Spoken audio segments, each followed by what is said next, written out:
please take a seat. Hello. Will Pomerantz is going to sit in the front row? Darn straight. You can all move down. You won't be called on. It's not a class. Maybe it is. I think more people are coming in. I'm Jane Harmon, President and CEO of the Wilson Center and a recovering politician. I'm really impressed by the subject matter of this conference and just wanted to make a couple of comments and mention my friends who are on the panel. First of all, when we look at our foreign policy tools, sanctions was back in the day underrated. It is now, I think, probably our best tool. And it's important that we are focusing on it today. I was with Matt Rozhansky in Ukraine during the election last year. And not only does he have size 15 feet, or I think that's right. 17. 17. Oh. Who's counting? But he thinks big. And so it's both Matt and Will have given us a great gift. It is also the case that others on this panel are very longtime friends. There is the Senate caucus, Senate Staff Caucus, which includes Richard Pearl and Mark Gittenstein and me from back in the day in the 70s when Mark was working for Sam Ervin first and then for John Tunney. I was working for John Tunney, and Richard was working for Scoop Jackson. And did you work for others too? No. Only Scoop. Only Scoop. But the point I would make about that is that it was a pretty controversial period in our history. But guess what? People dealt with each other civilly. The government of the Nixon administration and then the Ford administration functioned, and things were seen in terms of while there were differences, how do we solve our problems together? And that sadly has been lost until this week, when miraculously the Senate Foreign Relations Committee took a unanimous vote on a bill that includes Congress's ability to increase or lower sanctions. So just maybe not only is sanctions the best foreign policy tool that we have, but it might be the best fix the Senate tool that we have in a short list of tools in the Senate that could fix the Senate. So I wanted to make that observation. I also obviously want to mention Meg Lunsacker, who came to us from the IMF. I'm sure she'll be further introduced. But she came to the attention at the IMF of none other than Christine Lagarde, who recommended her to come here. And Christine Lagarde is a pretty discerning, it seems to me, talent on the world stage. And so, Meg, we have very highest expectations of you at the Wilson Center, but no pressure. At any rate, this conference matters. It showcases what the Wilson Center does best, which is to use scholarship and expertise effectively to come up with actionable ideas for policymakers. And we do it on a nonpartisan basis, which is an enormous relief to me personally, and I also think it's an enormous gift to this town, which is in desperate need for somebody to be doing this. And we provide a safe political space for people on the Hill who want to come down here so they can talk to each other. Very sad commentary. At any rate, welcome here or welcome back if you've been to the lunch and you've been to the morning program. Congratulations to Will and Matt for yet another excellent panel, and welcome to dear friends. Thank you very much, Jane. Thank you, Jane. Let me just add my own very deep appreciation to Will, above all here at Kennan, for making this possible, and to our friends at the Jackson Foundation who've been great partners in this and so many other programs, and plotting more in the months and years ahead. I think Jane gave as good an introduction as one ever could to a group of her friends and peers. I would only add a couple of thoughts that came out of what Ambassador Fried just said. I was struck not only by his three-part formulation of what sanctions can do, but also his overall tagline that sanctions are only as good as the policy. And that, I think, perhaps more than Sanctions and Statecraft in the 21st Century, which sounds like the title of an ignorable academic book, is perhaps the theme for this discussion. I would add to it, sanctions may be only as good as the policy, but the policy is only as good as the politics. And the politics are only as good as the politicians and the participants in the public discourse. And so I think we have people on this panel who are eminently experienced and qualified to comment on the qualities of all of those aspects of our system today. Let me just say, with respect to Richard Pearl, who'll speak first, that this is an individual not only who worked for Senator Jackson for 20 years, but has served in senior capacities, in particular, of course, in the Defense Department, where he was Assistant Secretary, and also served since 1987 with the American Enterprise Institute, and then chaired the Defense Policy Board at the beginning of the 2000s, where he had also served for a long and distinguished period. So this is someone who, in the world of national security and defense, I think has unparalleled experience. Go ahead. Well, thank you. Thank you very much for inviting me to participate. I can't say no to the Henry Jackson Foundation, and I couldn't say no to Jane Harman. So thank you for including me. I was really struck by a question asked by a young lady who writes for women under the age of 35, who prefaced her question earlier by saying, sanctions are very popular among my readers. And this got me thinking, why are sanctions popular? And particularly with that demographic. I think the first reason, undoubtedly, is that war is unpopular. And sanctions are very often, in fact, almost always at some stage, an alternative to the use of force. And second, I think it may be because sanctions can now be applied and administered in ways that are almost without precedent. And this is partly the result of the digital revolution around us. Data can be obtained about individuals, about where their money is stored. The integration of the economic and financial global system means that so-called smart or clever or targeted sanctions are possible in a way that they never were before. In the period when I was in government, sanctions were a much cruder thing. I first encountered sanctions in my own life when Henry Jackson, responding to a crackdown on emigres leaving the Soviet Union, said we ought to do something about it. And at that particular moment, the Nixon administration was pushing Congress to enact a trade law that would have permitted the United States to extend loans and credits to the Soviet Union and confer on them most favored nation trading status. Legislation had been introduced, and shortly thereafter, Moscow imposed new regulations on immigration, particularly on the immigration of Soviet Jews, although the rules applied to everyone.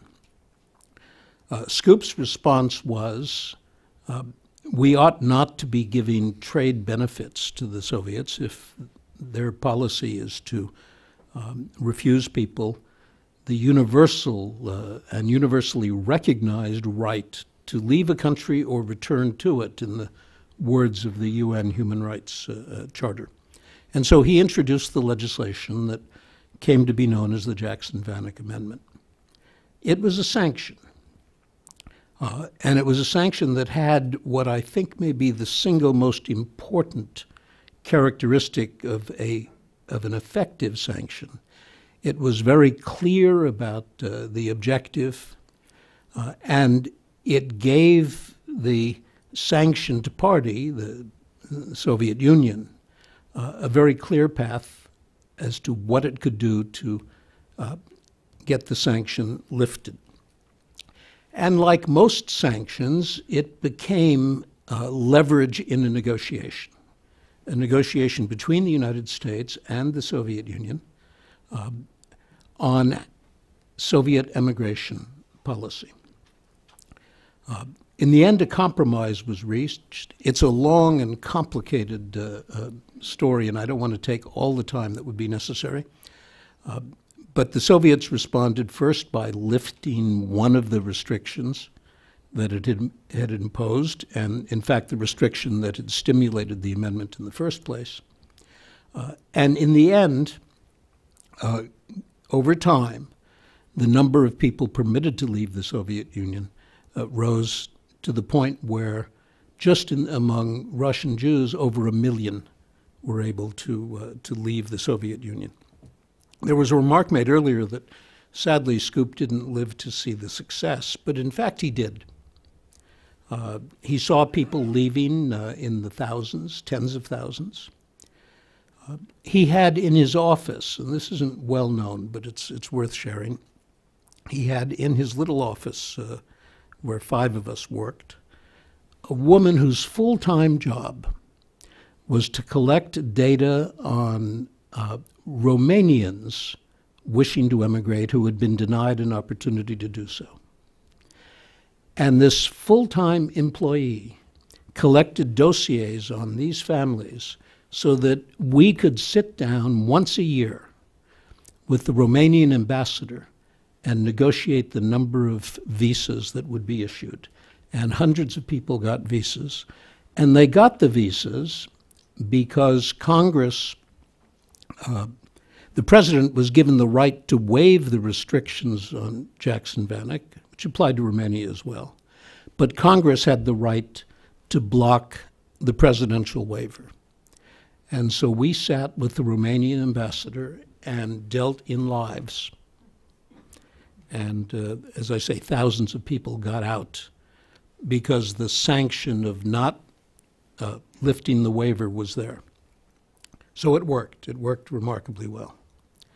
Now I want to say a word about Iran.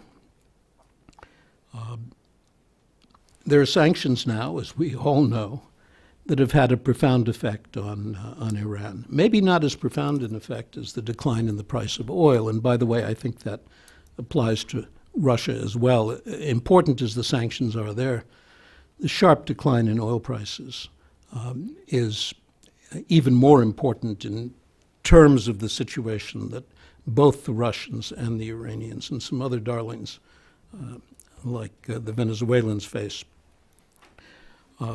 So these sanctions have undoubtedly driven the Iranians to the negotiating table. The question we now face is, in my view, could these sanctions produce an even better result? Getting the Iranians to the table is one thing, but getting an agreement that realizes our objectives is quite another. And I have to say, I don't understand the apparent inconsistency that the administration from time to time tries to explain between sanctions and negotiations. The sanctions are critical to the negotiations, both to the instigation of them and to the outcome. But this has gone on for a while now, and it looks to me as if we are sadly on the verge of relinquishing the sanctions in exchange for an agreement that doesn't meet our basic objectives. Jackson Vanik worked because we had a basic objective. It was to get more people out of the Soviet Union.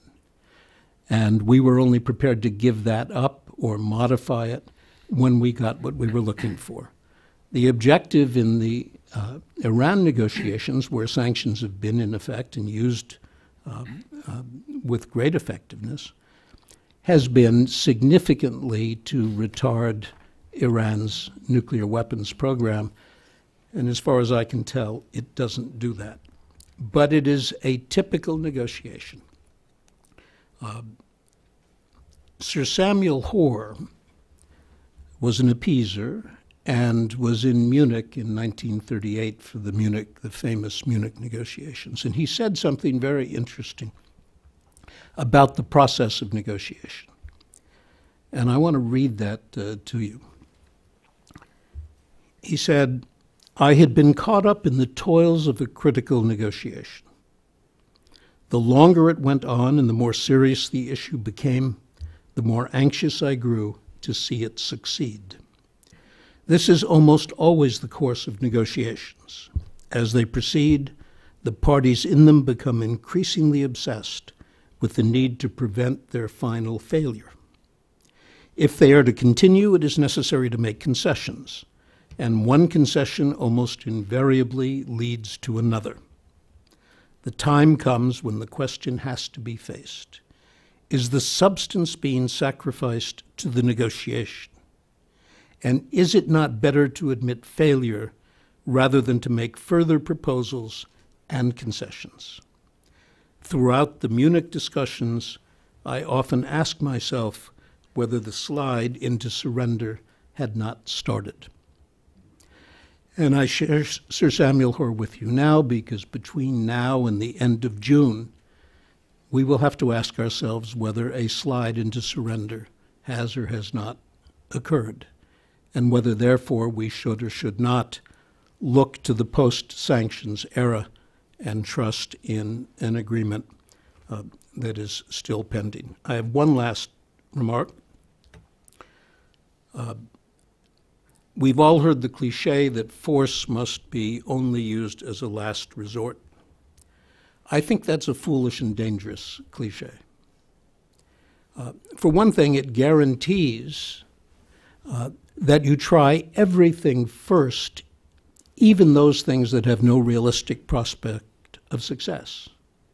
And sometimes sanctions fall into that category.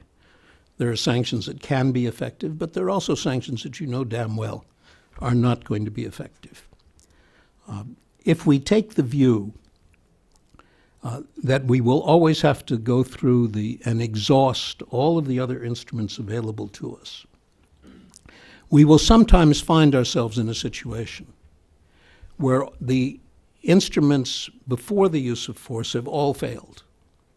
And now the use of force is far more difficult and far more costly and far less certain than it would have been had we correctly assessed the prospects for those other options at the beginning. And as I look at Syria and the rise of ISIS, I have to ask, were we right to do everything else except confront the challenge in a way that may well have been the only way it could effectively have been dealt with?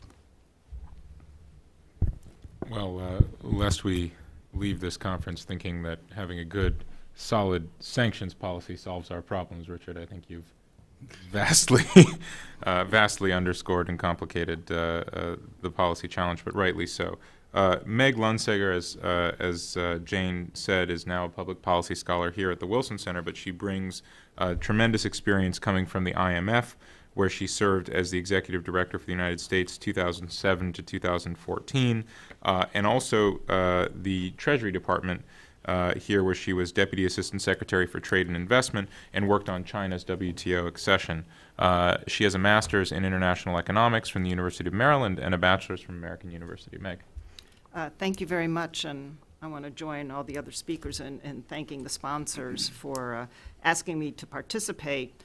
What I'd like to do is have a little bit broader discussion of sanctions and just put a few more approaches, a few more ideas in mind when people are thinking about sanctions. But I'm going to start from the proposition that we heard at lunch from Ambassador Fried, basically that the sanctions are most effective when you can build a multilateral coalition, whether it's through the UN or, in the case of the Russia sanctions, with our key partners in Europe and the G7.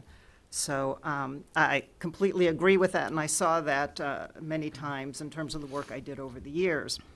But just to give you a few other examples of the things that we can do short of outright economic sanctions when we have issues with a country. Of course, diplomacy is a first step, and we heard that today too. And the point about bringing in as many other countries, raising the same concerns to build that pressure. I mean, that can help in some instances. There are other tools in terms of economic issues that we can consider. For instance, if the country that we're concerned about is a recipient of U.S. aid or military aid, we can threaten to cut off that aid. If the country doesn't change its practices, We can actually cut off aid or delay disbursements, as we did with Egypt after the military coup in 2013. Of course, the administration just recently announced it's resuming military aid to Egypt and is exercising the national security waiver in the legislation because Egypt hasn't had a return to democracy at this point. But there are other things we can do as well. For instance, in a lot of international organizations, countries may have goals or issues. They may be seeking senior management positions or staff positions, positions on key boards or key committees. They want a position on the Security Council during the next go-around. And so if this is the case, these are issues we can use to try and build a coalition of others. If we don't want that country doing the behavior it's engaging in, we can make very clear, we're not going to support your interest in getting a position on the Security Council, or we're not going to support you requesting a loan in an institution, international institution, if you don't change your behavior. So it's another way of making a very specific linkages, as we discussed today, was the most effective way of getting a result from the sanction.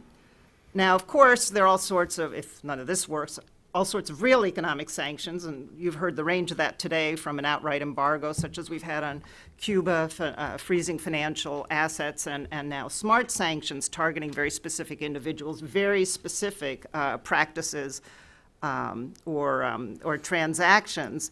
Now, what I want to emphasize, coming back to the ambassador's point at lunch, is how important it is to have that multilateral backing. And what I saw at the IMF, and this was in the case of the Iraq sanctions in the 2000s, was the real help it gave to countries as they had to notify the IMF of the sanctions they put on Iraq when they cited the UN Security Council resolutions. It gave them the cover. It made it easier in their home country to say, hey, the international community's doing this, everybody's doing this, we're part of that, we're being a responsible UN member.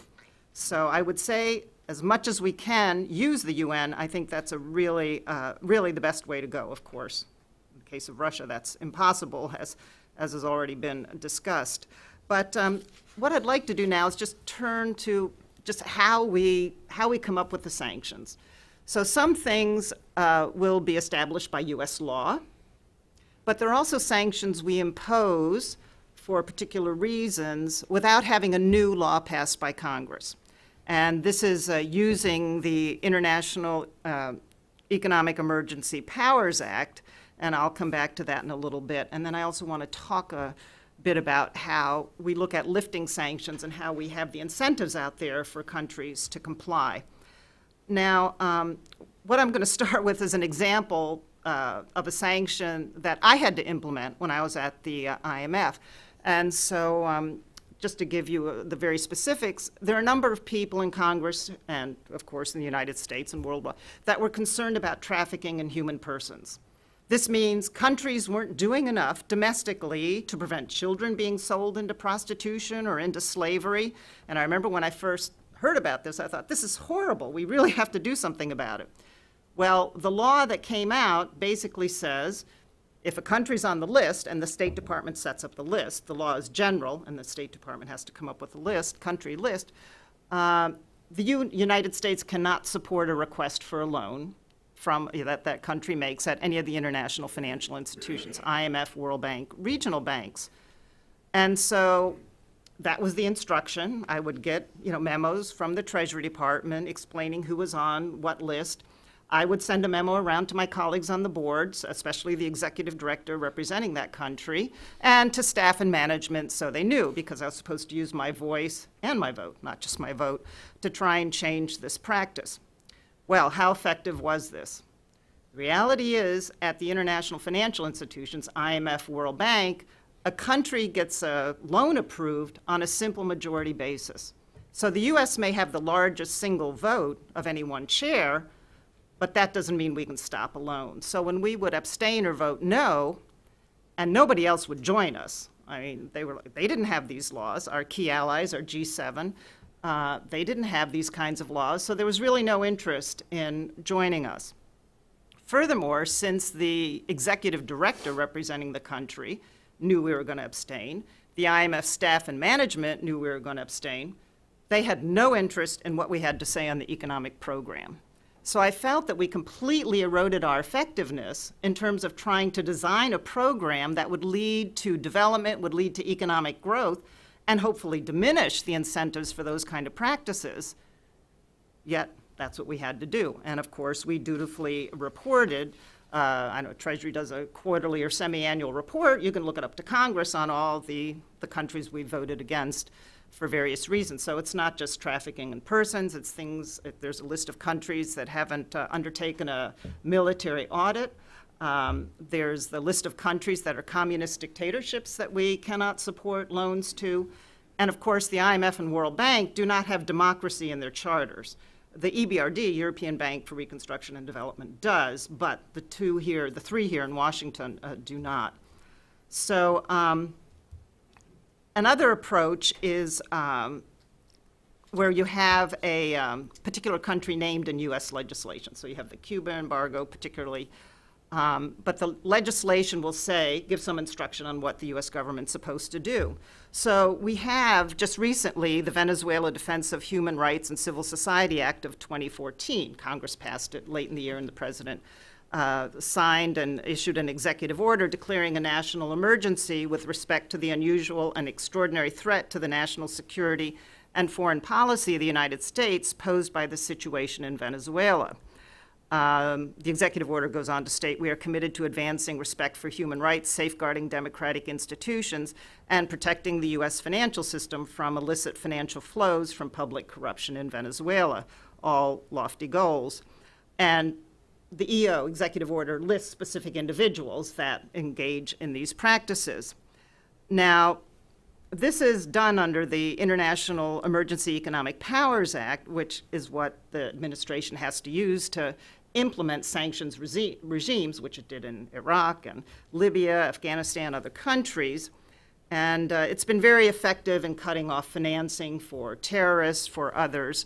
And it's also been a very effective deterrent. But I have to say, applying it in this case in Venezuela just seemed rather misleading to me. And all my years at the IMF, even my years at Treasury before, I felt we had to be able to explain our policies if we wanted other countries to understand it and join us. And so it's a little hard to say, naming these individuals for their behavior in terms of what they do in Venezuela is a clear and present danger to U.S. national security. Furthermore, Venezuela is still exporting oil that the United States imports because we have the refineries that can handle their grade of crude oil. And of course, U.S. companies pay for that oil.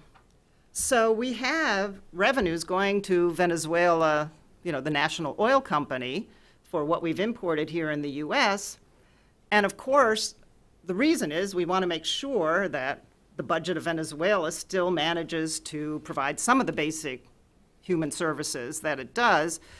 But is it the case that we can be sure that none of it's skimmed off by any of these individuals that have been named? I don't know if we can verify that, but then are we going to be put in the position of, we, the United States, of saying, well, maybe we better cut off some of this payment here. So it gets very complicated when you use a really powerful law like this for something that maybe we should find some other ways to try and address the problem. And frankly, the Venezuelan economy is spiraling down pretty well on its own these days, so I'm not quite sure how much additional effort we need to make here. We'll see if they can survive very long. But turning also to IEPA, we also use it for these different measures where it's key we want others to join us. And the reason sanctions are effective is because they impose economic pain. But that means they also generally impose some economic pain on the country issuing the sanctions. So we saw in the discussion this morning of Europe, the issues that are concerned in terms of unintended consequences. Are we having the impact we want? What's going to be the effect on our domestic companies?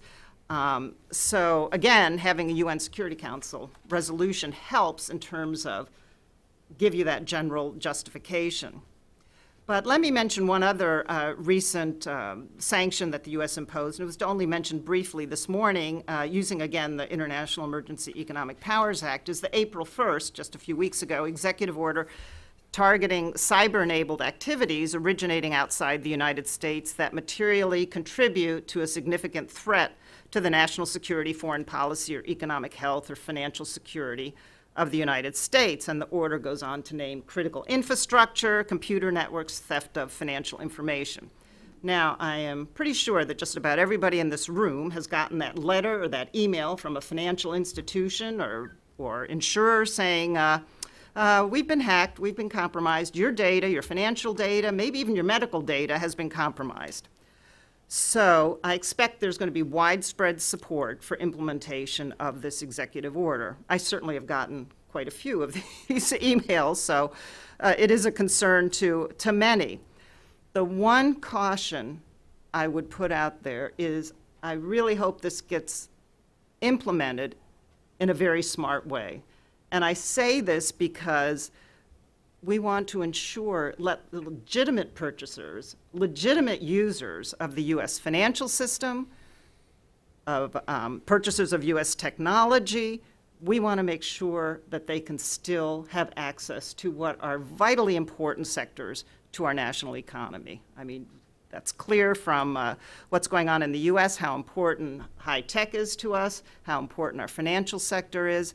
So we've got to find a way to make sure that when we take action against these sorts of individuals, that we're absolutely sure we're targeting the right ones. And I say this because of what we discussed this morning in terms of the unintended consequences, the spillover effects.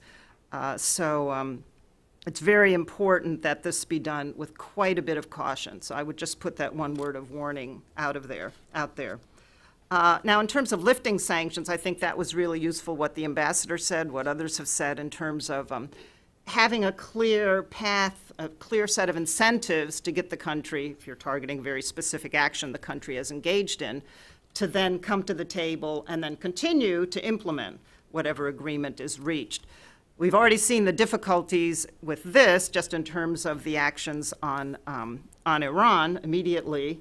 I mean, we don't even have a final agreement yet. That's the end of June, and immediately the Russians announced they're going to start selling some arms, the surface-to-air missiles to Iran, even though the delivery now, saying delivery is uncertain in terms of when it'll happen. So it's always very difficult to find a way to keep the pressure on, while you also want to keep the incentives for changing the behavior. And of course, the United States is still speaking about having the power to snap back, any liberalization of sanctions. Well, that'll be very difficult if other countries have already started to engage with Iran and resume trade.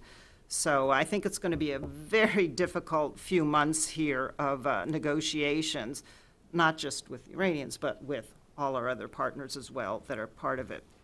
But finally, I just want to close by saying I think it's very, very important, as I started out with, to have as much of a multilateral set of colleagues, compatriots, other countries that are willing to do the same sorts of things for these sanctions to be effective. I think that the deterrent effect that we have with our sanctions is very important.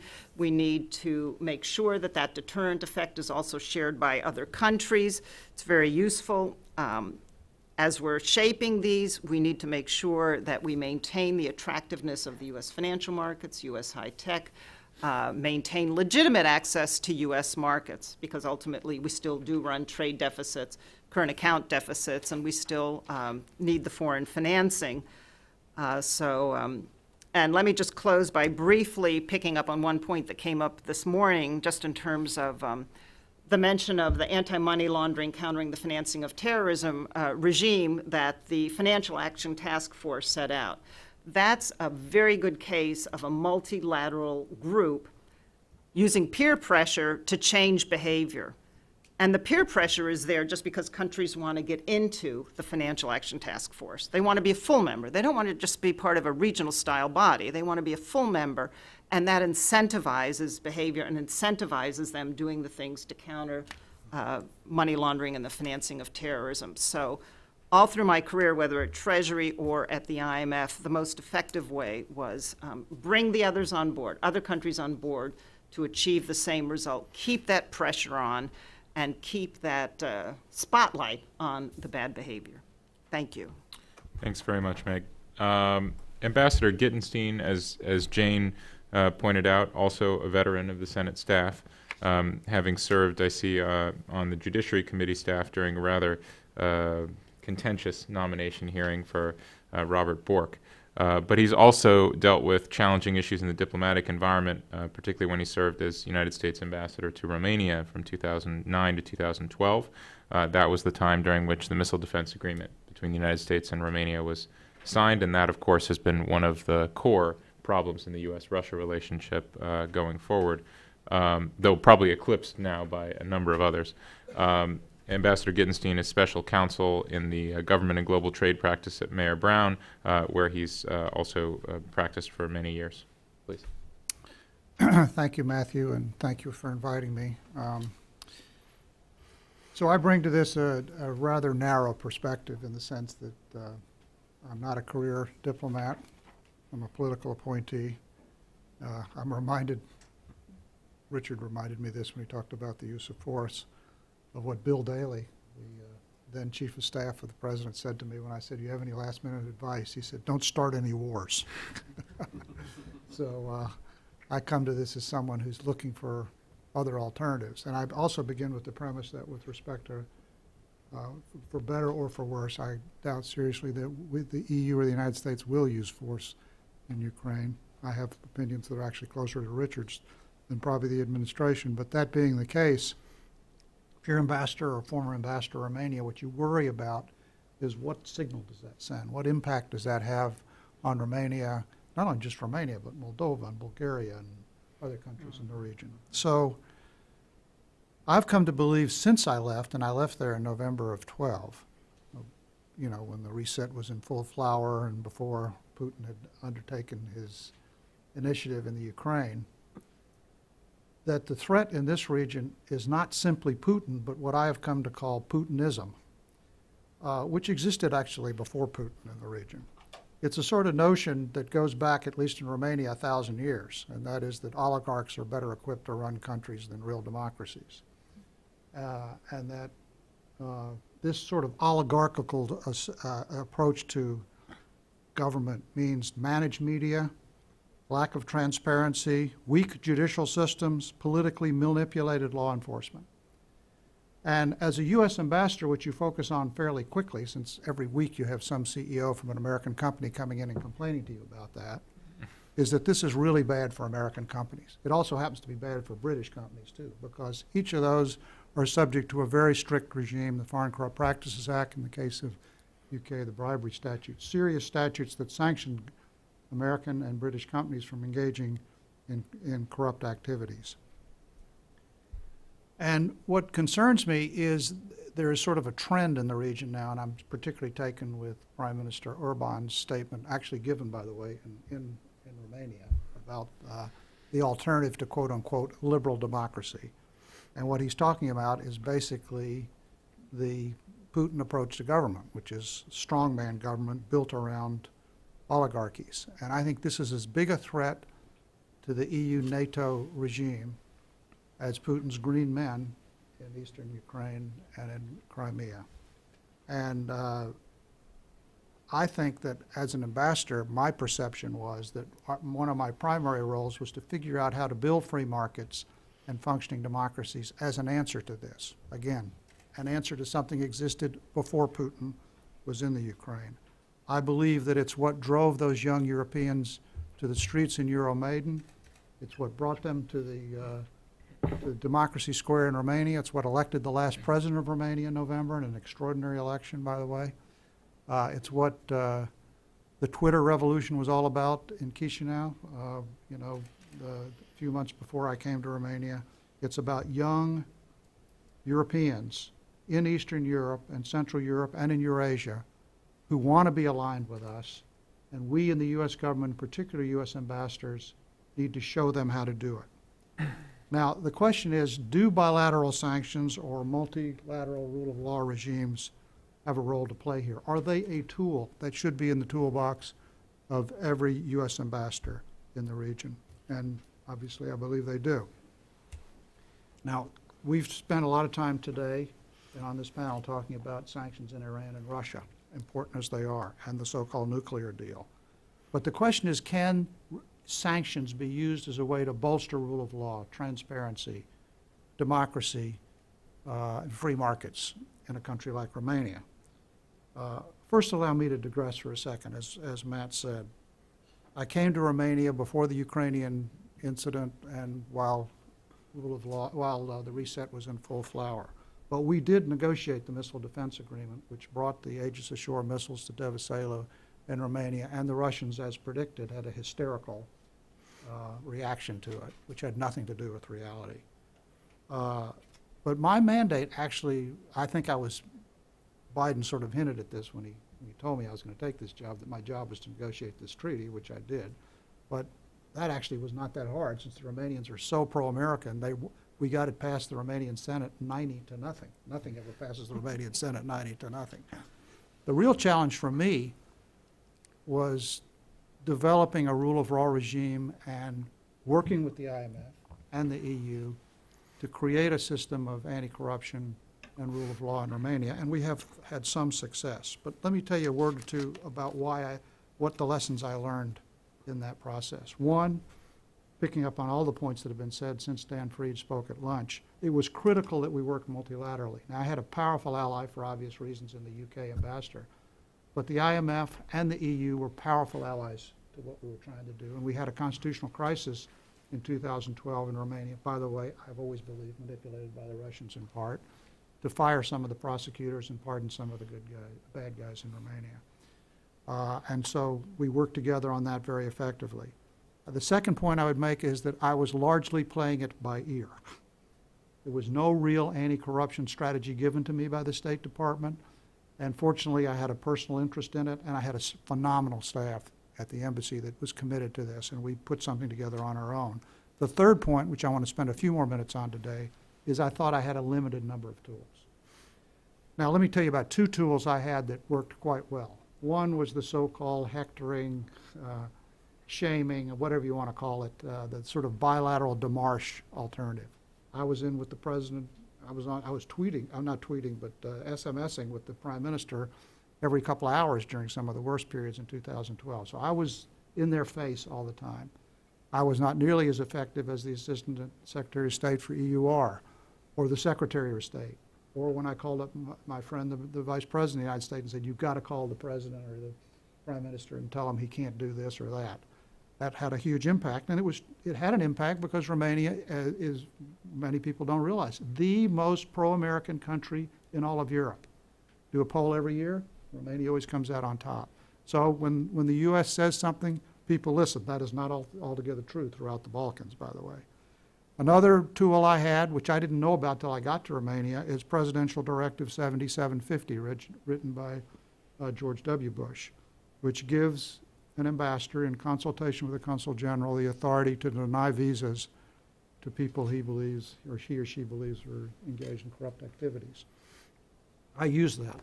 I used it against a former prime minister, and I used it against other people who were charged with, indicted for criminal activities. But I always felt I needed other tools, and one of the tools I wanted to see us use more effectively were the kind of tools that are being used in Russia and Iran now. Denying some of these oligarchs access to our banking system, keeping their holding companies from functioning in our equity markets and in our banking system. And I know there are concerns that are going to be raised about this. And we can talk about that in the Q&A, but I saw that as a powerful tool. Another powerful tool that I'm beginning to learn about now, I serve on the board of the largest equity in Romania, which is a €3 billion fund that owns minority shares in all the state-owned enterprises, is using equity markets and your minority share position through good corporate governance codes to force transparency in the sources of much of the corruption. The Russians want to get their hands on these energy assets, and the best way for them to get their hands on it is not necessarily by buying shares in the equity markets. And so our ability to push back on that with American hedge funds and other American investors and other Western investors through these funds, and using equity markets and corporate governance is another way to do that. It's not you don't necessarily think of that as a sanction, but it's a powerful weapon. Another powerful weapon, which I've learned more about since I've left, is bilateral investment treaties, which give American investors and any Western investor who is subject to a bilateral investment treaty the ability to force these corrupt activities to be moved out of the local court system and into the World Bank and the bilateral investment treaties. A new idea that I just have become aware of, which is being pushed by Republicans and Democrats, I'm very pleased to see in the new fast-track legislation with regard to TTIP, the new trade agreement with the Europeans, is a chapter on anti-corruption, which requires that countries that are signatories of the agreement actually enforce their own bribery and anti-corruption statutes. And I'm pleased to see that. I hope it survives. I think this will become another weapon, like sanctions, like using the IMF, that will be in a ambassador's toolkit. When you go in and you have seen not just Russians, but any foreign country coming in and trying to manipulate the political situation, they will often do it through economic power, and they will do it in a way that disfavors American companies, which, as I say, are used to complying with transparent rules. And you need a weapon when you sit down with the Prime Minister that says, if you do this, the following will happen. And one of them can be a new process under the TTIP. So, final thoughts. All of these raise very difficult policy questions. I mean, should we be using these sanctions before you have a conviction? Should we be basing it on intelligence? What happens, perfect example is Ukraine. When we use sanctions against friends of Vladimir Putin, but we don't sanction the militias operating in eastern Ukraine, who were the cause of Euromaidan in the first place. And yet, if we do that, we create instantly, the source of stability may be their militias. How do you sort all that out? We need a plan for each of these countries to think about how we integrate all this into one place. So finally, Will and I have been working on a project because we believe that the strongest ally in this process should be American companies. Case in point, before I was an ambassador, I represented the 4 largest accountancy firms. They know more about where the problems are in Ukraine with the Russians or whoever with corruption than anybody. They should be allies in developing an integrated plan. So we're working with the Business Roundtable to develop just such a program. I'll be happy to discuss that more in the Q&A as well. Thank you. Great. Well, thank you very much to all three of you. It's funny, Ambassador, I had the opportunity to visit Romania as a speaker for the embassy. In fact, we sat in your office just after you had vacated it, as I was receiving my kind of welcome to the country briefing. And one of the things I was told within my first 24 hours in the country, because being a Russianist, of course, I was talking about oligarchs, was we don't have oligarchs in Romania. We have magnates. Yeah. A distinction without a difference, if ever there was one. So I appreciate. They didn't like the U.S. Embassy very much. I can imagine. I appreciate very much what you said. Let me offer the panel just one question here to start out, and that's about the concept or the explicit term of linkage, which I think all three of you either explicitly or implicitly referred to. The question I always have about linkage, again, dealing with Russia, this is something that routinely arises, is reciprocity. Is the idea that when we take seemingly or potentially or arguably unrelated matters, right? So most favored nation trading status, right to receive a visa and so on, and link that to an issue of corruption at home, human rights treatment, behavior in some third country conflict, do we invite precisely that kind of linkage, and in practice, do we receive precisely that kind of linkage and response from the country we're targeting, or maybe from other countries, just by example, decide to treat us in that way? And if so, is that trade-off worthwhile? Let me give you an example. If, for example, when the Russians respond with their counter Magnitsky sanctions list, and they decide, well, Guantanamo, there's a human rights abuse, so they throw in a bunch of names, a bunch of now private sector American lawyers who used to be in the government and so on. You guys all can't travel through Russia, you can't do business and so on. I think the tendency is for them to say, well, we don't really care, we didn't plan to anyway. That's in the case of Russia. But imagine a China, right? Imagine if we have some dispute with an India, right? I mean, these things could start to matter. So I wonder if you guys have thoughts about the two-way street nature of linkage in these disparate spheres. Well, I'm sure the others have an opinion. This is not a big issue in Romania. I think Romania wants to be part of this system much more than they're willing to suffer the consequences, and I have not seen evidence of that. But that's not the case with respect to the Russians, I'm sure. Although, query whether John McCain really cares whether he can go to Russia or not. It seems to me it's case by case. There may be cases in which we leave ourselves more vulnerable to a retaliatory action, and then you have to measure the benefits against the costs. I don't think there's a general principle here, because if there were, it would be either that we never do this or we always do it, and neither would be a satisfactory the implication basis for a policy. Exactly, is the opposite, that the principle should be, which sort of is the second part of my question, right, is that when you talk to Russians, and increasingly also now when you talk to Chinese and others, the implication is the principle actually should be that certain spheres are unlinkable, or certain spheres are devoid of what they would call your domestic politics or your morality, and that the kind of global economic playing field is one of those. And so arguably in a macro sense, the linkage that Beijing might seek to practice against us going forward would be simply to pull out, right, or to create an alternative in response to what they view as a political tipping of that playing field. Meg, you've certainly dealt with them on this. Yeah, no, I found, many of the countries that we were sanctioning at the IMF were small countries. So, of course, they didn't like the U.S. voting against their loan. They got it anyway. They still didn't like it, but there really wasn't any sort of reciprocity. And the bottom line is, as we heard this morning, and as you all know, the dollar is still the basic, main international currency, and what most countries hold their reserves in. So, that I feel is one thing we need to be careful of, but that's certainly what other countries are going to be careful about, because they need U.S. dollars much more than we need them needing U.S. It's very difficult for them to take the kind of actions that might have terrible repercussions on their own economy.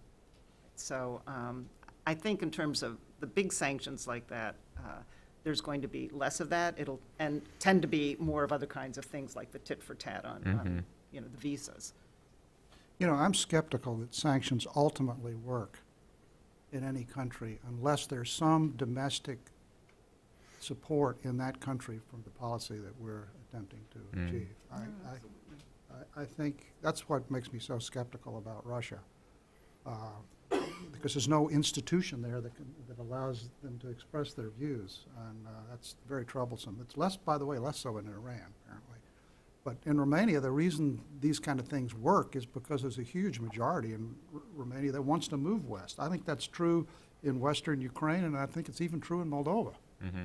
Does it necessarily translate, though, to pleasing that majority when you isolate, punish, and stigmatize the country as a whole for the bad behavior of a few? I can't speak for any country but Romania. Okay, I was told, by the way, the Russians attacked me once a week in Russia Today or whatever, and tried to make the case that the Americans were imposing their views. This is in the summer of 12, for those of you who don't know, it was a real constitutional crisis. I was worried about that I'd do damage to the brand.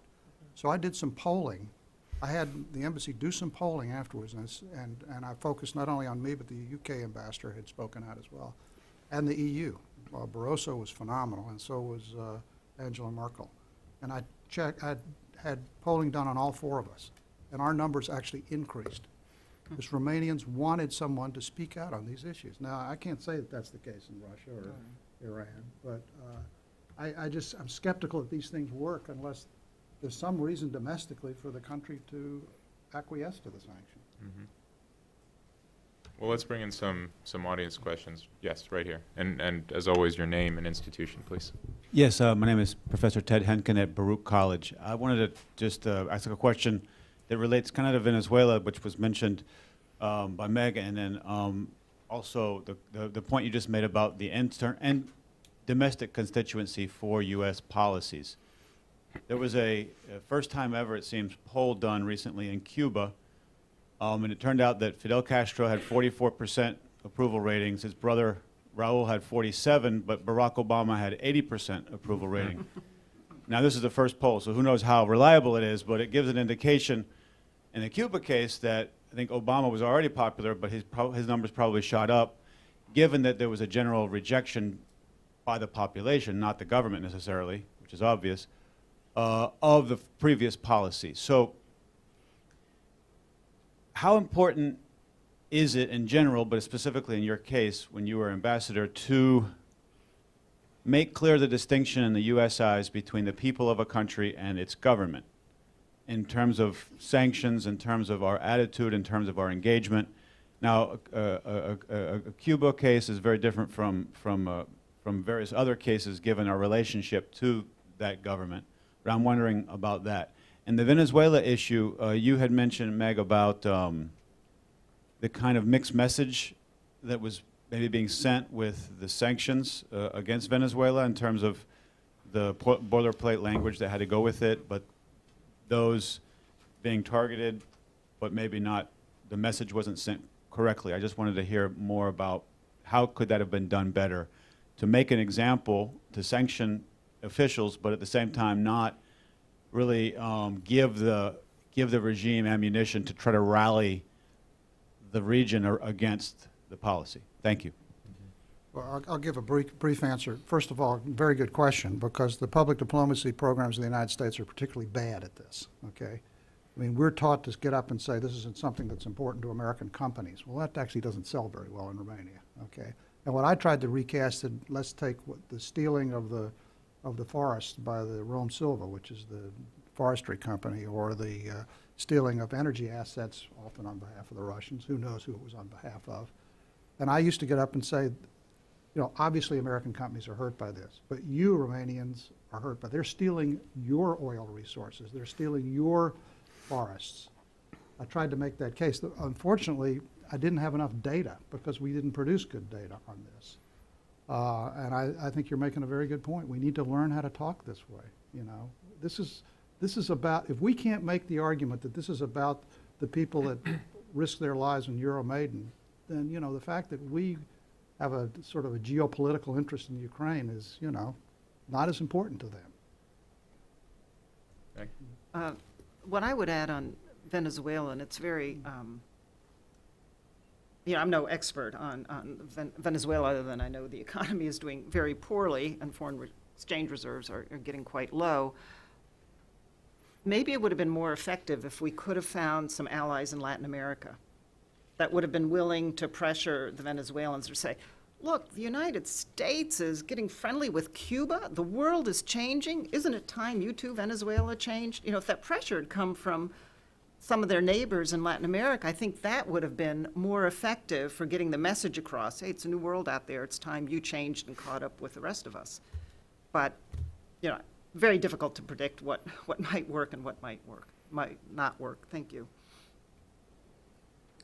Richard. Well, I just have one small observation. I would interpret the high approval rate for President Obama in Cuba as an expression of dissatisfaction with the way Cuba has been all these years. Even now, I think Cubans will be cautious about how they rate the Castro brothers. But it was kind of a free vote to say what they thought about Obama, and so that was their way of saying, we don't like the way it's been, and we're hopeful for the future. Yes, Kathy. Kathy Kosman, U.S. Commission on International Religious Freedom. I had a question about the politically exposed persons list. I know this is a private, not exactly sanctions. I frankly don't understand it very well. Clearly economics is not my sphere. but it's a list of Western banks, of thousands of organizations and individuals from whom Western banks can only accept funds at their own risk or something like that, but it also references the U.S. Patriot Act, for example. So if any of you can help shed some light on this. No, I I'm know sorry, nothing no. about it, which No, is a sorry. which is a sad comment. The politically exposed person. There's even someone at the State Department whose full-time job is to track this. Okay. Well, Don't know. I guess that's your Don't know answer. anything We about don't know. Yeah, we don't know. Yeah. But what we presume it's a real thing, and we'll have to find out. Hi, I'm Tatiana Indina. I'm an ex-Ken Institute fellow and with Berkman Center, Harvard now, and Center for New Media and Society in Moscow.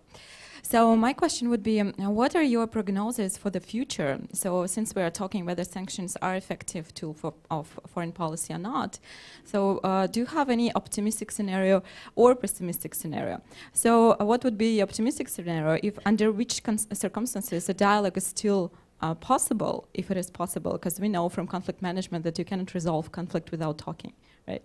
So, or if there is a pessimistic prognosis, I really wonder to hear if there is still an opportunity or a threat of military confrontation between Russia and United States. Is So the possible question is with as a respect worst to scenario. Russia's Optimistic, yeah, Russian sanctions, of course, I'm speaking about Okay. Russia. So optimistic, what would be your optimistic scenario for whatever future and pessimistic one? Mm-hmm. I don't know why you say you can't resolve conflicts without talking. We resolved World War II without dialogue. We resolved World War II without talking. In fact, there are people who wanted to talk and people who didn't, and the people who didn't want to talk prevailed, and we brought that conflict to a successful conclusion. So what would be the next step after if sanctions do not work? And because of the recording, if you don't talk into the microphone, you won't be heard. But Right. Richard, can I? I'm sorry, I only took this up because I think it is part of the prevailing notion about how we should relate to other countries, how we should deal with threats to our own security, how we should deal with a country like Russia when it invades Ukraine. And I think there's a lot of rubbish here about diplomacy. And as I indicated when I said I thought it was a mistake always to declare that diplomacy is the last resort. I'm not suggesting that we should go to war with Russia or that we should have gone to war at the beginning. But if you look at history, most of the major conflicts in history have been resolved not by dialogue, but by the use of force. And there have been winners and there have been losers. Richard, if I can play devil's advocate a little bit with Tatiana's question, though, to take your example of sitting down with the Romanian ambassador during the Cold War, certainly there are certain policies of isolation and punishment and stigmatization and so on, of which sanctions would be a part, that would preclude your being able to have the negotiation that then got you what you wanted out of the Romanians or out of the Soviets, as the case may be. Do you define that threshold differently depending on the country, depending on the type of conflict? Because I think part of Tatiana's implication too is that there's a nuclear conflict potentially looming out there on there. You get that one wrong, you only get to do that once. Right. I think that's unlikely in the situations that we've been talking about. But I guess the point I want to make is that sanctions can work in the context of a strategy. And they're seldom going to be effective if there isn't a strategy. And the strategy includes the objective. It includes conveying to the party whose behavior you're trying to change the conditions under which the sanctions would cease. In the case of Iran at the moment, the sanctions have been used to put pressure on the Iranians to discuss with us what constraints they are prepared to accept on their nuclear program. I think that's the right way to go about it. My complaint earlier is that we are bringing it prematurely to a close before the Iranians have agreed to what should be the essential objective of our strategy, which is seriously inhibiting their nuclear weapons program. So I think of sanctions as a tool, as a coercive instrument. There's nothing particularly friendly about sanctions. The trick is knowing how to use them at the negotiating table and knowing when you have extracted all you can hope to get. And when we sat down with the Romanian ambassador, and by the way, on one occasion, this will amuse you, Ceausescu visited Washington, and on that occasion, instead of negotiating the annual number of visas with the ambassador, we ended up dealing with Pacepa. And because of the way our government operates, we did not know that he was already working for us. So we're in a negotiation saying we've got to have a minimum of, here's our list. Pretty good negotiation. It was great fun. Here's our list. There are 630 people on this list. We've looked into the cases. They all are legitimate. They should be given visas. And Pacepa said, okay. But so knowing how much you can extract is really important. I think we could get a great deal. I think we could improve the prospects for Ukraine going forward by keeping the sanctions, possibly even sharpening them, and as my question to Dan Fried suggested, giving or enabling the Ukrainians to acquire some defensive weapons so that the cost of further Russian military action is much higher than it is otherwise, and would require a much more dramatic display of force, which in turn provides the foundation for the continuing sanctions. If they can foment a deniable conflict within a town or even a region, it's not so easy to keep sanctions in place. If they have to send in troops because now there's a defense, it's a lot easier to keep sanctions in place. At the end of the day, every one of these cases is its own case. There really are no rules, except you have to have a strategy and you have to measure everything you do against that strategy, and you mustn't, whatever you do, wind up like Sir Samuel Hoare and losing sight of the objective. You know, I don't know a lot about Eastern Europe. I only know about Romania. But I can tell you that in 1989, that wall came down not because we had NATO troops in there. It came down because the Romanians were fed up with Ceausescu. Yeah. And they went out and killed him after it was over, and 1,000 of them risked their lives doing it. So, you know, my point is, the thing that's discouraging to me about Russia right now is the media is totally controlled. We have no access to the average Russian believes that we shot down the plane, the Indonesian airplane. I mean, you know, if we don't have a mechanism for getting to those people, these sanctions are not going to work. I really don't believe that. Because I don't think average Russians have any sense of that there's anything wrong with what we're doing. But just to push back on that a little bit, I mean, I think information was actually far more tightly controlled during the Cold War period under the Soviet system, and yet the average Soviet citizen by the mid-1980s had a pretty clear idea that their system was kind of morally bankrupt and dysfunctional and was not providing them, whether they knew about the American dimension or not, they knew that there was a better alternative. You kind of got to give people a sort of basic. Well, I think, but the other problem, you know, you guys know a lot more about Russia than I do. I know what was going on in Romania. The Romanian economy had totally collapsed. It was not providing any good for the people. And when that happens, I don't care. Romania was a much more repressive regime in that period than Gorbachev's Russia. And, you know, people were hearing it and they were angry and they got the message and they saw that this was stupid. It's just like what the Cubans see now. And I think if we can't communicate with them, if they can't see it, they see nothing positive. I think the average Russian sees nothing positive in the sanctions for them right now, do they? I mean, there must be people that know more about this than I do that have an answer to that. I don't see any evidence of that. Let me ask the three of you a question. I think you're uniquely positioned given experience in administrations and then on the Hill as well. to answer, which is, do you think at the current moment, would it be helpful for U.S. policy, or would it make it more difficult if the Congress were to legislate sanctions in response to the Ukraine crisis? You know, my reaction, I grew up at the knee of Sam Ervin, okay? So Sam Ervin believed there was no such thing as an executive treaty, you know, as Richard knows. He thought all treaties all international relations and all sanctions should be totally controlled by the Congress. I think what's good about this week's result is that you had a bipartisan consensus that there should be some role for the Congress in lifting and imposing sanctions. I think that's not necessarily a bad thing. If it's nonpartisan and if partisanship ends at the water's edge and it's not ideological. If it becomes a partisan football, it's a terrible idea.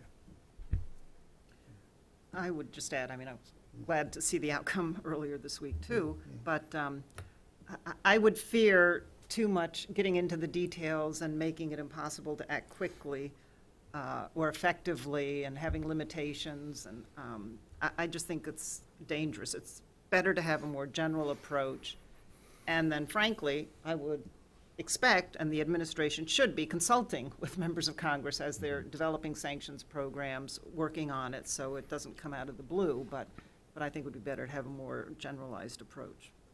Richard? Well, I think the irony of that vote is it will first greatly strengthen the administration in the remainder of this negotiation and may therefore help to produce an agreement that a lot of the people who voted for the amendment really don't want. Mm-hmm. And not only that, it could result in the best of all results, which is a stronger agreement that's supported by the Congress and the American people. Indeed. Which is, by the way, what we ought to want. Absolutely what we ought to want. And it's not impossible, but it's difficult. Well, it's going to take and part of the problem is the administration. Take statesmanship on everybody's part. But the administration mustn't be so eager for the agreement. When you're that eager, you don't get a good agreement. You really, when I worked for President Reagan and we were involved in these negotiations, we were accused all the time of not wanting any agreement, of making unreasonable demands for the purpose of assuring that there was no agreement. Your friend Strobe Talbot wrote a whole book of which this is the theme. And the truth is, Ronald Reagan was perfectly happy to negotiate with the evil empire. He just wanted a deal that was clearly in the American interest. And he knew that if he appeared too eager for an agreement, he wouldn't get that. You had to at least appear to be indifferent. If we get what we want, we'll sign, and if we don't, we won't. Right. And if you can persuade your negotiating adversary that that's your attitude, you at least have the best prospect of getting a good agreement.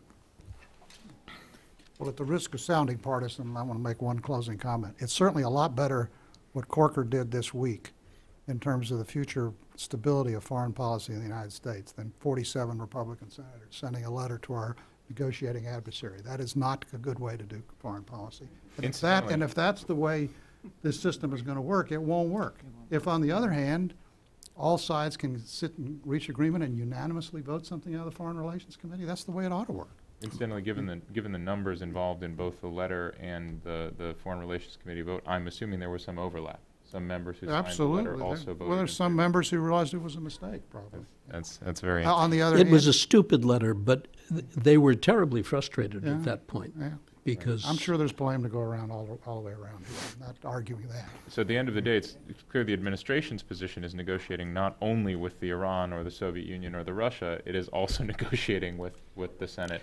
Well, look, you cannot. which is a source of That's why I strength. want Yeah, more yeah, exactly. generalized I think Richard would agree with me. You cannot conduct foreign policy totally absent from the wishes of the American people. It just doesn't work that way. Right. You know. Good. Yes, Audrey. Microphone is coming. Thank you. Audrey Alstead. I'm a fellow at the Wilson Center and the Kennan Institute. I'd like to go back to the linkage that Ambassador Gittenstein mentioned between domestic and foreign policy. It's sort of a segue from the recent remarks that you just made. You had said that you thought that your real challenge was to try to establish a rule of law regime in Romania while you were ambassador there, and you mentioned the lack of a general playbook, but then a number of other instruments that you had. And I have two questions out of those remarks. One is, ultimately, did you think you were successful? And if you were or were not, what do you think you needed to become more successful, or was that going to be a success at all? And the second question is, were you ever accused of interfering in the domestic affairs of another country? Well, And I should explain that by saying that I work in Azerbaijan, and that's something that we hear in that context. The answer to, well, I'll do them in reverse order. Absolutely. I was accused every week. Some of the guys we were going after controlled 2/3 of the media, so they attacked me once a week. And I had a friend at the State Department who said to me, with respect to this, because I was worried about it, she said to me, if you're not taking incoming, you're bombing the wrong targets. And so I kept bombing. I felt that I was defined as much by the enemies as I made as the friends I kept. But, I think I was very worried about it at the end of the crisis.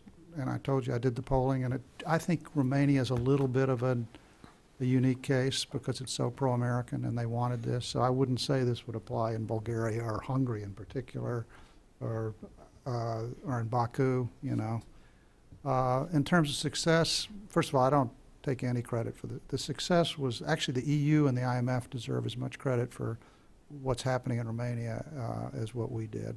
So I just sort of played into a trend that was already underway. The EU had actually speaking of the EU, whether or not they're strong or tough, they were very tough on Romania. And they had a very good program with Romania and Bulgaria on anti-corruption with specific benchmarks. And they came in and did a report every 6 months. I just slipped into that slipstream. So yeah. Speaking by the way of this sort of EU dimension, I kept thinking about Hungary when we were talking earlier about kind of countries going the wrong direction, wanting to send these sort of subtle, careful messages. And I remember something said to me by a European official when I said, well, what can the EU do to sanction Hungary? Not to imply sanctions a la the Russian sanctions, but some punishment, right? And they said, well, we really can't kick them out of anything, because that's just not how the European Union was set up. It was set up to bring people in and keep them in, and not to sort of throw them out. So does that mean that in certain institutional contexts, you build a system that cannot be rolled back the other way?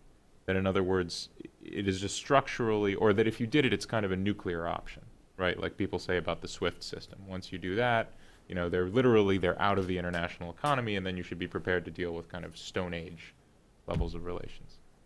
It's a generalizable question, but you want to address it to the Russia case. Well, the fact that you can't kick them out of the EU leaves a lot of scope for applying pressure. Yeah. Financial, economic, moral pressure, political pressure. Whenever the EU gets together, there's a Hungarian agenda that can be advanced or retarded as the others see fit. Now, the extreme of expulsion is almost never of interest. What's of interest is everything below that. Mm-hmm. Well, the other thing is, I think each case is different, as we said. I think in the case of Romania, I picked out 2 or 3 institutions that I felt if I could empower these institutions, they would do the work. And I think in the case, I don't know Hungary well enough. I used to be on the phone all the time with our ambassador there. And I always thought there were 2 or 3 institutions, whether it was the free press or whatever, we should have been focused on there and just put all our, we have limited assets to throw at this anyhow, that we should throw all our assets at those leverage points within the system. And I don't know enough about Orban's power source or why he acts the way he does. But they're all politicians, and they're subject to political pressure, and you just have to find the right pressure points and then use tools that work on those pressure points. Mm-hmm. Mm-hmm. Yeah, Will. Yeah, we've talked about... Wait for the microphone, thanks. We've talked about this financial pressure, and we've talked about the role of smart sanctions and so forth. But I guess the kind of broader policy question, are we putting too much pressure on the business community to be the people who have to enforce the sanctions? I mean, we've gone to this notion of sanctions as financial warfare, as something that is the next step. But, you know, since there are other issues involved, and we've raised the question of force and whether force should be on the table, when we talk about this kind of increasing reliance on financial sanctions and smart sanctions, is this too much that's being put on the business community to solve these broader geopolitical issues? And can I just add to that? That's a great question. And can I add to that what I hear from businessmen, bankers specifically who deal with Russia, is that we then are also hijacked by their version of judgment, which is to say, or the government decides what the sanction is, and then the private sector decides how they want to interpret it. In other words, it may be much broader than what the government said because they're very risk averse. And that may not be the refined, smart sanction that we think it is. Yeah, no, I would absolutely agree with that, and that is my worry in these, as we seem to use sanctions. You know, we now have the, cyber attacks, we have Venezuela, and I fear we are sending very confusing messages out there, and then the private sector is going to react in exactly that way because the last thing they want is, a criminal action, right, under Right. U.S. law for these things, not just a civil action. So, I do think that's a danger, and we're exactly in the position where the U.S. economy is growing, the rest of the world isn't, but we'd still like the U.S. export industry, whether it's services, goods, high tech, to be part of the global community and be competitive. And if they're afraid and their foreign counterparts are afraid, it may impede exactly that expansion. So I'm a little worried. We turn to sanctions a little too often. With that said, I'm not really a fan of sending in troops either, of course. So it's hard to find really effective alternatives, and we built a pretty effective infrastructure, as we heard this morning, in terms of how OFAC operates, and the ambassador talking about his work at the State Department to try and oversee all of it and take exactly a lot of these repercussions, unintended consequences, think ahead a bit. And, he made the point at lunch where he says, and I do a lot of saying no. And I was really glad to hear that he feels that sometimes, no, that's too much for this country, or it's not the right weight in terms of actions against the country. And then I just hope that the State Department, the rest of the community, works on a really good broad set of multilateral approaches on these problems. But when we see a problem, we've got to convince others it's a problem too, and get them to join us in taking action on it, whether it's just diplomatic hectoring or, we feel we need to move to sanctions given the severity. But, doing it alone, I think, risks too much of backlash from our own side, from our own industry, and also from those affected abroad who we haven't managed to bring into convince them of the utility of these. I have a contrary view. Will knows that. I think the business community cannot have it both ways. They cannot come in once a week to me and complain about how bad the system is in Romania and not use up political capital to try and make it better. And I think the way to do that is they don't need to be out front in the Romanian press. They could do exactly what Will and I have been talking about, which is, put together a strategy and work with the U.S. government and educate the U.S. Listen, they know where the problems are in any one of these countries. They know where they are in Ukraine. They've all tried to do business there. They know what the problems are, and they know how to fix them too. And they need to educate and work as partners with the U.S. government in fixing these problems. I've represented, my law firm's not going to be happy that I'm saying this, but I've represented all these companies for 25 years. I know what they want somebody else to do it, but they've got to do it.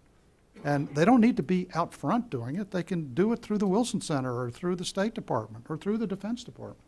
By the way, Romania just agreed to increase its defense expenditures to 2% for the first, that one country. So there's going to be a lot of business opportunities there. Well, I hope our defense contractors are in there making it clear that under the Foreign Corrupt Practices Act, it's got to be a pretty transparent procurement system, okay? They ought to be front and center on these issues. Wish we could persuade the Germans to do the same thing. Well, I mean, need to get the EU needs well, then to be we pushing need that kind of transparency well, then we should as well. put it in the transatlantic trade agreement. That's anti-corruption. Yeah, I think that's a good thing. One of the best ideas I ever heard from one of the Romanian hothead reformers was the EU ought to have its own foreign corrupt practices statute that applies to Germany. I agree with you completely. But we're not going to get it by pleading with them and, losing the business to the Germans. Last question we're almost concluding here. When you look at today's United States government capabilities, so not just politically this administration, but the capabilities that exist within the government, do you have the sense that the balance that's needed to have sanctions as part of a broader policy portfolio, all the skill sets, the negotiating skill set, the alternative, you said, Richard, when you pull back and you say, no, we're going to go into a confrontation, do you get the sense that we have balanced capabilities, or that there's certain muscles we've exercised too much?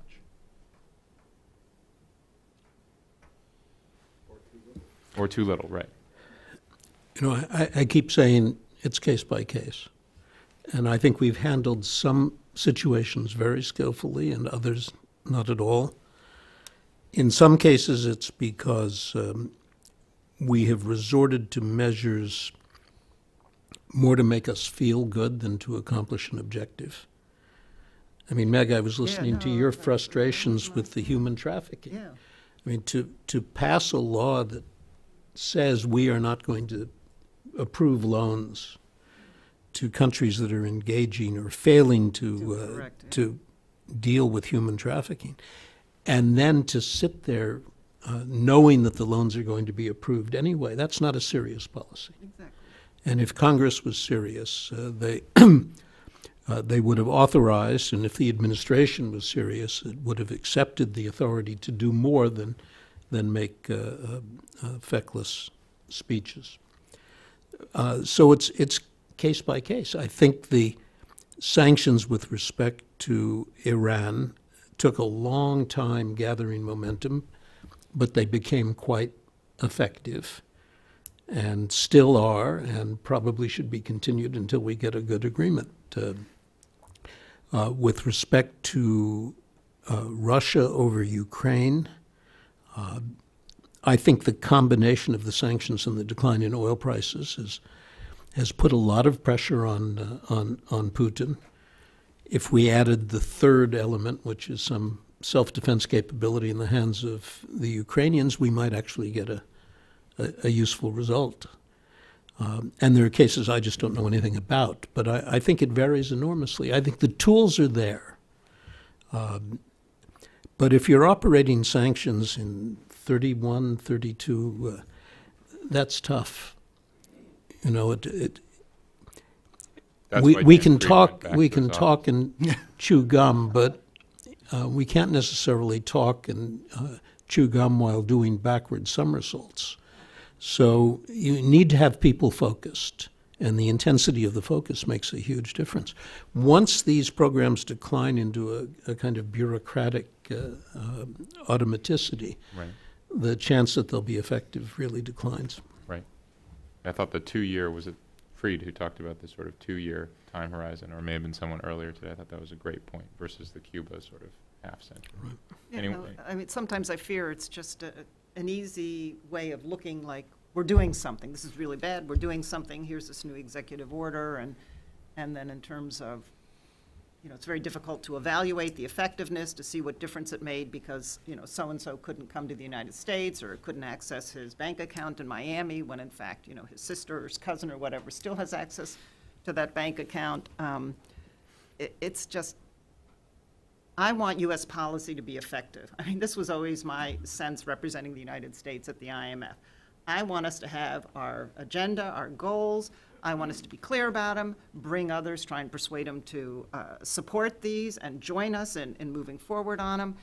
And I really hated to look ineffective because that just undermined us in other areas as well. And so that's what I fear. When we use this too much, we send conflicting signals, and we tend to undermine ourselves when we don't really achieve anything and it's not clear why we did it.